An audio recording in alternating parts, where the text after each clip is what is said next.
Oi, oi, oi, minha gente!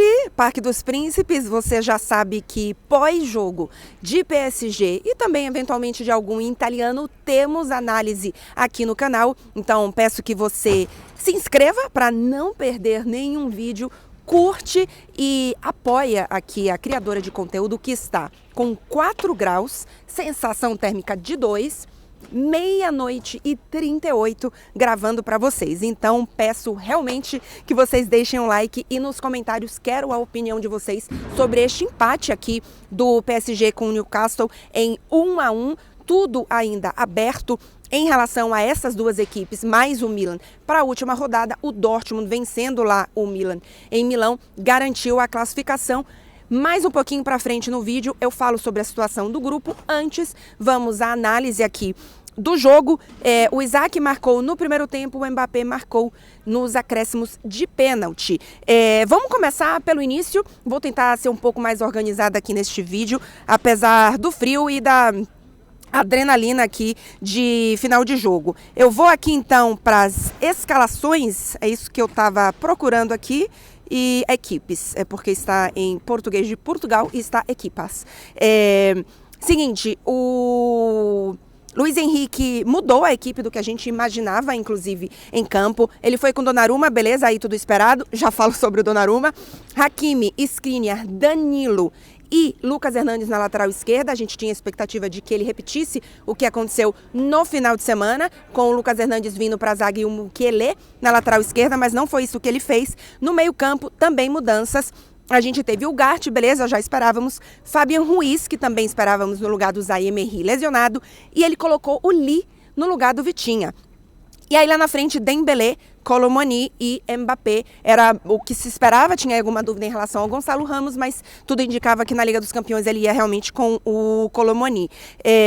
Eu confesso que eu tive a sensação em outras partidas, eu não vou me lembrar exatamente agora qual, que eu achava que o Luiz Henrique tinha que ter escalado o Lee no lugar do Vitinha, porque era uma partida que era um pouco mais leve, que teria mais oportunidades talvez de criatividade, e o Lee é um jogador talvez mais criativo e que arrisque um pouco mais, que se movimente um pouco mais nesse sentido do que o Vitinha. Mas para essa partida, ele tinha que ter ido com o Vitinha e não com o Lee. Eu acho que ele errou na escalação, acho que isso tinha que ter acontecido, o que aconteceu no segundo tempo, porque aí sim ele coloca o Vitinha, mas já falo das modificações. O PSG melhora, o Newcastle é um time muito físico, ainda que tivesse cheio de desfalques, é um time que tem um meio campo que consegue se impor, e a gente viu um primeiro tempo em que o Newcastle fez mais disso, né, até porque aproveitando os primeiros momentos do jogo, apesar de que o PSG começou um pouquinho melhor, depois o Newcastle tomou mais conta, mas é um time muito físico, então eu acho que tinha que ser o Vitinha para ser um cara para dar esse equilíbrio que o PSG tem tido em alguns jogos, não todos, mas que tem tido um pouco mais quando o Vitinha está em campo. Então, acho que o Luiz Henrique errou em relação a isso. Na defesa, o PSG não foi tão mal na sua zaga, mas foi muito mal na saída de bola. O PSG não foi mal, no caso, defendendo, mas ele foi muito mal na saída de bola. A sensação é que, eu tenho a sensação que o PSG não teve nenhuma saída de bola limpa. Que, assim, todas as vezes que o PSG gerou algum jogo, foi de outra forma que ele criou. Vocês estão vendo que tá saindo até fumacinha, ó? Tá frio, gente. Curte o vídeo, não esquece. Então, muito, muito, muito mal na saída de bola. Mais um erro decisivo do Donnarumma. Ele tá muito mal, Ainda que não seja a maior qualidade dele, ele tá errando demais todo o jogo de forma decisiva. Então, eu confesso que eu não sei bem. Não existe uma solução agora, porque eu não acho que o PSG tem um segundo goleiro melhor do que o Donnarumma. O Donnarumma foi comprado para ser o titular, ele é um cara para médio e longo prazo também, porque ele ainda é muito novo, então não creio que vai se resolver agora. Mas o Luiz Henrique precisa entender até que ponto eu posso continuar insistindo em saídas de bola com os pés do Donnarumma. Beleza, eu sei que isso é importante para o jogo do Luiz Henrique, mas talvez seja a hora dele fazer, amigo, dá chutão aí, porque não dá. Enfim, tenso o Donnarumma. Primeiro tempo muito ruim do Mbappé, não apareceu. No segundo tempo, deixa eu ver se eu acho aqui as mudanças. Aqui, ele tirou o Danilo, essa já foi bem no final, Danilo e Gonçalo Ramos. As primeiras que ele fez, ele tirou o Ugarte e colocou o Vitinha. Então ele tirou um volante e colocou o meio campo. Tirou o Colomoni e colocou o Barcola. E aí quando ele faz isso, ele puxa o Mbappé para o centro e coloca o Barcola mais aberto na esquerda, né? Então ele muda o esquema e o posicionamento também lá na frente do Mbappé, e um pouquinho mais no fim, aí ele coloca o Asensio no lugar do Lee. A partir dos 80 minutos, eu não assisti mais ao jogo, porque eu saí para zona de entrevistas. Então, os 80 minutos, que foi quando o Asensio entrou, de volta, inclusive, importante, eu não vi um pouco mais de posicionamento, a entrada também do Gonçalo Ramos no lugar do Danilo.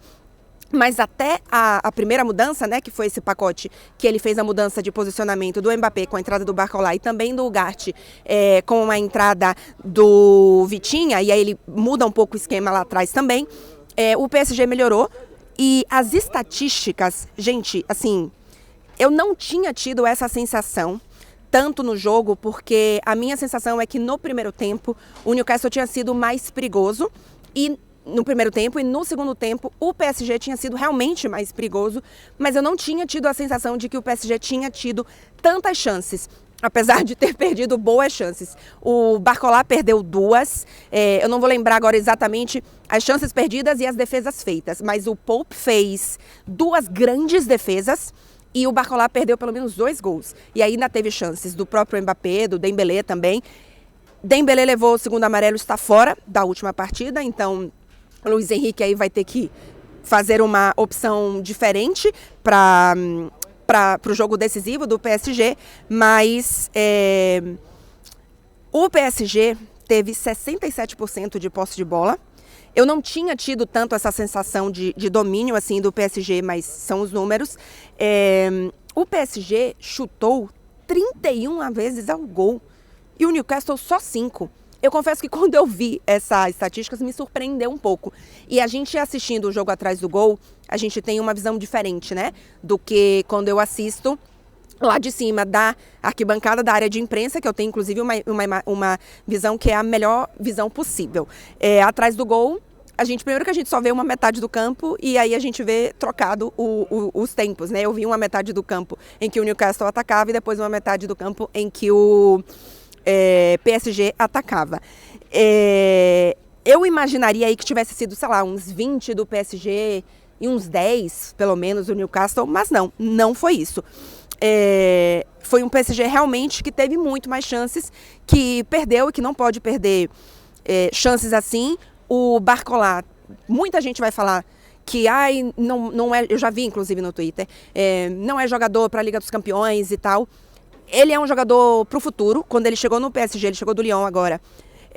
Eu até falei isso em algum vídeo. É muito bom reforço, mas não é um jogador pronto. Não é um jogador pronto.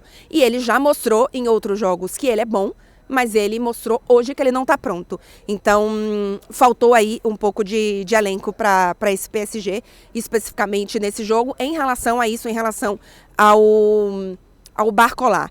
Ainda eu ia falar mais alguma coisa. Do ataque do Barcola. Bom, me perdi. Vamos falar então aqui da classificação, porque eu não sei mais o que eu ia falar, era de algum jogador. Seguinte, situação no grupo. O PSG depende apenas de si mesmo, é segundo colocado com 7 pontos, Dortmund classificado com 10, mas não garantiu ainda a liderança. Newcastle e Milan, terceira e quarta colocação, os dois empatados com 5 pontos. O que acontece? Se o PSG vence o Dortmund na Alemanha, ele também vai a 10 pontos. Só que no confronto direto, que é o primeiro para desempatar, o PSG estaria na frente, né? Porque venceu o Dortmund aqui e teria vencido o Dortmund lá. Então o PSG classificaria na primeira colocação e o Dortmund ficaria na segunda, independente do resultado entre Newcastle e Milan, que acontece na Inglaterra. Se o Paris Saint-Germain empatar, ele vai a 8 pontos. E aí, ou Newcastle ou Milan podem chegar aos mesmos pontos do PSG se vencerem. Quem venceu o jogo chegaria ao mesmo número de pontos do PSG. O que acontece? No caso do Newcastle, o PSG não classificaria, porque o Newcastle, no confronto direto, teria mais gols, né? Teria mais gols, não, venceria mesmo, porque um empate aqui e uma vitória lá.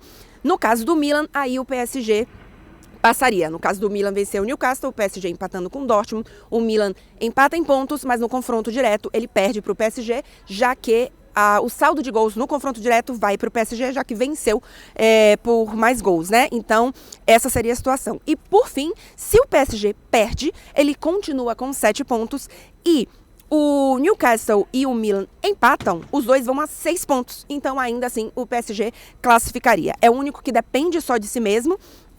O Dortmund já vai estar classificado, mas vai querer a primeira colocação, joga em casa ainda, já que não tem, já que teria, né, obviamente, na teoria, uma facilidade maior estando como cabeça de chave no sorteio e não como segundo colocado. Então não acho que vai ser jogo fácil para esse PSG, até porque a gente está vendo um PSG com muitas dificuldades. Lembrei o que eu ia falar? Eu ia falar do Mbappé.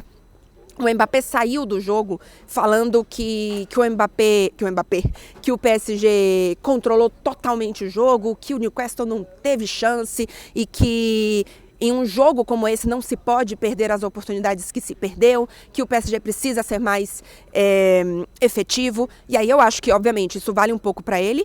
No primeiro tempo o Mbappé foi muito mal, no segundo tempo ele foi bem melhor, mas aí as chances não foram aproveitadas. E vale também para os outros jogadores que perderam. Mas ele falou muito sobre isso, das chances perdidas. Então, é um PSG que está tendo dificuldade de finalizar. O Mbappé chegou a 17 gols, mas o segundo colocado na artilharia é o Hakimi, com 4 gols. E o Kolo Muani com 4 gols. Então, é uma diferença muito grande entre o Mbappé e os vice-artilheiros. Outros jogadores precisam marcar também, não pode ser só o Mbappé. Então, isso ficou muito claro na partida de hoje.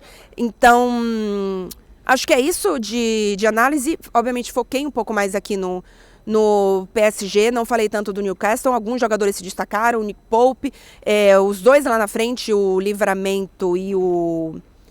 Peraí, eu não vou falar o nome do jogador errado aqui, né? Mas eu achei que foi um jogo duro do Newcastle, que tinha muitos desfalques, mas ainda assim garantiu este empatezinho com essa sensação. Eu conversei com o Bruno Guimarães, inclusive, e ele disse que foi sim uma sensação de frustração.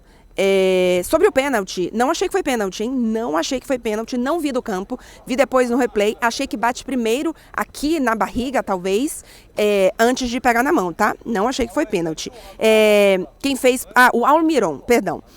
Então, o Livramento fez bom jogo, o Almiron fez bom jogo, Trippier fez bom jogo, Pope fez bom jogo, e a dupla brasileira achei que foi bem, não comprometeu, não foi grandíssimo jogo, mas foi um Newcastle bem valente aqui no Parque dos Príncipes. É isso, galera, quero a opinião de vocês sobre esse jogo, deixa nos comentários, eu leio todos, respondo alguns quando algum comentário ali bacana de manter a conversa. Peço que você não saia desse vídeo sem deixar o likezinho, porque super me ajuda. E estamos com a campanha de chegar a 10 mil inscritos. Gente, falta tipo umas 200 pessoas. Então, por favor, se inscreve no canal. E se você gostou desse vídeo também, compartilha com outras pessoas para mais gente chegar por aqui, tá bom? É isso, gente, e até o próximo vídeo. Faça um pós dos italianos ou amanhã de noite ou na quinta. Amanhã de noite acho que tem jogo do Bahia na madrugada daqui, então talvez eu assista. E se eu estiver muito louca, talvez eu faça um vídeo do Bahia, falando o que eu não sei. Mas enfim, se você é torcedor do Bahia, deixa aí sua sugestão. É isso, gente, até o próximo.